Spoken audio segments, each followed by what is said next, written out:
Hi guys, Coach Kane here, the Rugby Whisperer, helping you to tame the animal that is rugby. And today we're talking red card, yay or nay? Right. So what are we talking about here? There's been a proposed law change regarding the red card, and it's come from the New Zealand side of World Rugby. Okay. First of all, Sir John Kirwan, who we all know as the All Black 1987 block-busting winger who's caught the ball off a kickoff and ran through the whole of Italy and scored a try in a World Cup. He's also the breakdown presenter and an analyst, and he's very opinionated. He's knowledgeable. He knows the game. He's a rugby man through and through, and he's got a bit of style, the way he dresses up. Cool. We dig it. Entertaining. Okay. He says that he wants a fair contest.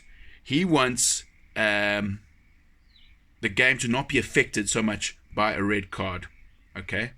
Right, so that's the first thing. Then there's Ian Foster, the All Black coach. He was disappointed, publicly disappointed by what happened on Saturday, obviously because his team lost. However, he's a bit swung in between. He's not too sure. This is the All Black culture. They don't want to make excuses. I respect that. Okay? Ian Foster. That's Ian Foster. Dave Rennie, all right, he's the Wallaby coach. He has said he was happy with the law, with what happened on Saturday, obviously because his team won, and the laws were correct and were rightly applied. However, he wouldn't mind seeing a change to make it a fair contest in the future. I respect that as well. Okay, I get their views. Fact: next year's Super Rugby season for New Zealand, the Aotearoa, will incorporate a law change for the red card, in that if a player is sent off for a red card, he can be replaced by another player after 20 minutes. So it'll be 15-14 in players for 20 minutes, okay? And then that player comes back on. A different player comes back on, replacing that player can't come back on.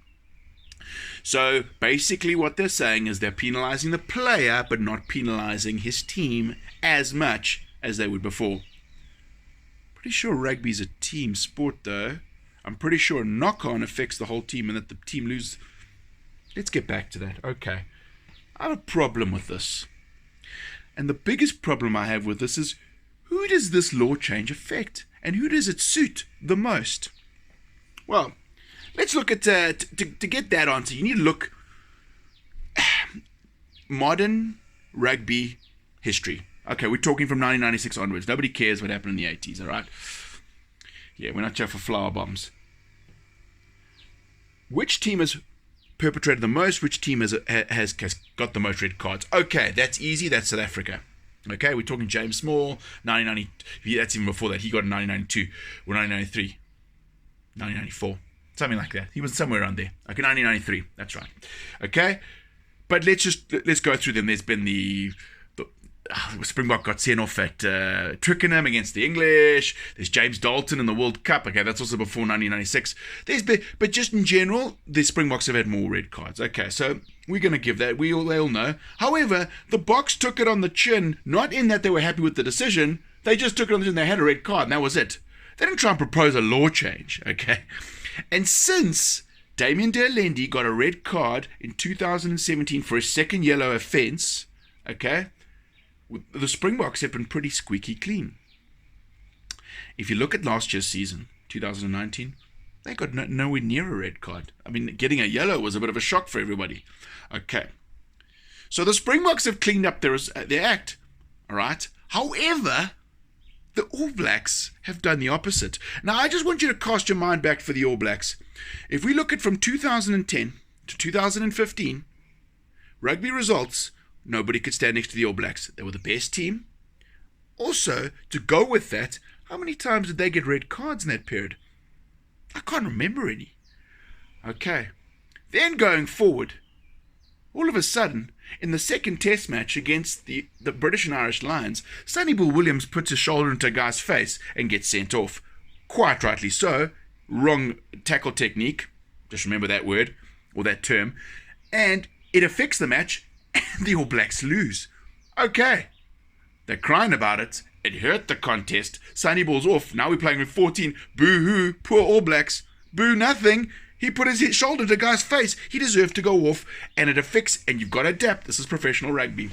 Next situation, Scott Barrett against the Wallabies last year. Head into Michael Hooper, red card, off, the Wallabies clean them up. Big score. Biggest win by the Wallabies I've seen against the All Blacks ever, I think. Okay? Again, killed the contest.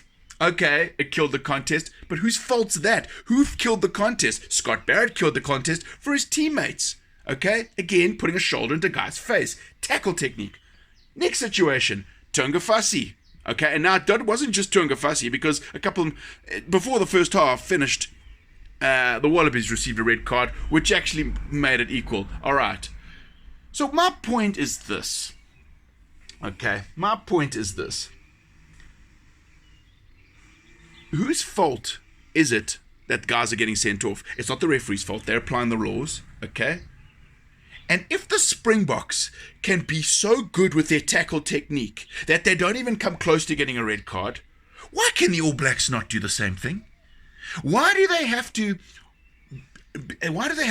lose control of themselves and not lower their body height and just go in with the shoulder and catch a guy in the head and say, oh, it was unlucky? No, it's not, mate. Unlucky, that's not unlucky. Kicking the ball and where it bounces and it coming to your hands, that's unlucky. But you can lower your technique. You got to get lower. You're a professional. This is the point.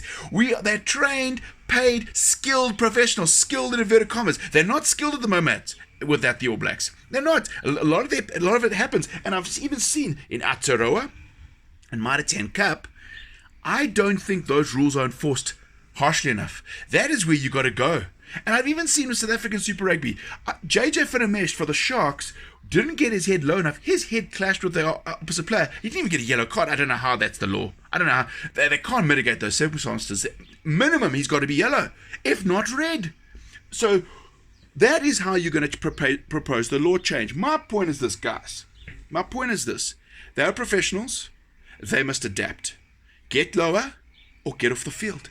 And you cannot bring a guy back onto the field after 20 minutes, because you know what? Let's put it out. Let's stop looking from the perspective of the team that's been hurt by losing a player. Let's look at the perspective of the guy that's just received their shoulder to his head, and he might now have a concussion that might lead to him not playing rugby ever again. Have we not thought of that? It's time that we adapt to the laws. The laws are there to keep people safe. The laws are not there to hurt the contest. The players, it's up to the players. It's up to the coaches to coach their players, who then must take responsibility and tackle better. This is Coach K and the Rugby Whisperer, helping you to tame the animals that is rugby. And if you liked this video or disliked it, comment. Let me know. If you did like it, please click like, subscribe, share, tell your mates. Let me know. Cheers, man.